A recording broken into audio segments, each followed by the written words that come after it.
ex-bancária, a Giovana Parafati.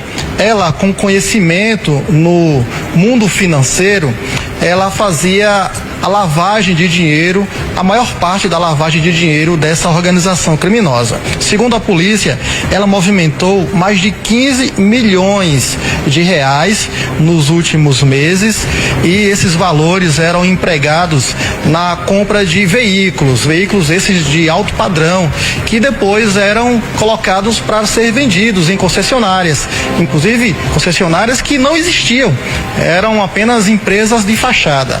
A outra pessoa importante nesse esquema criminoso era uma médica, a Nayara Batistello.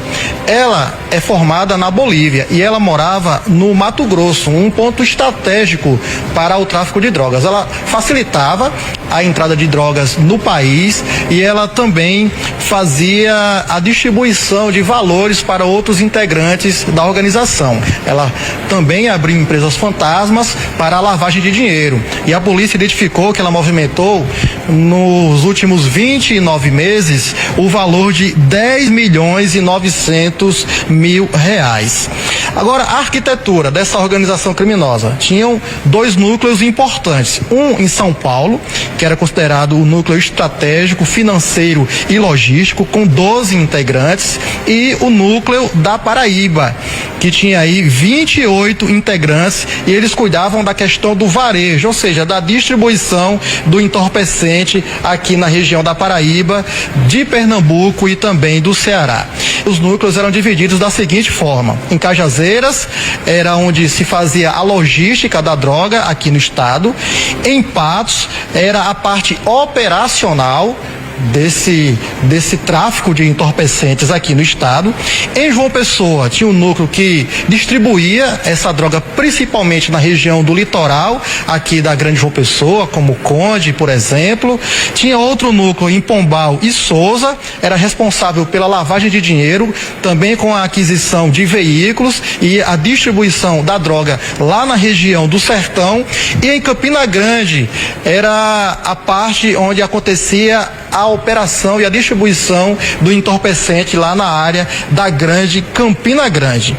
Além dessas duas mulheres que eu citei, a ex-bancária e também a médica, outras duas pessoas eram importantes para que esse esquema funcionasse.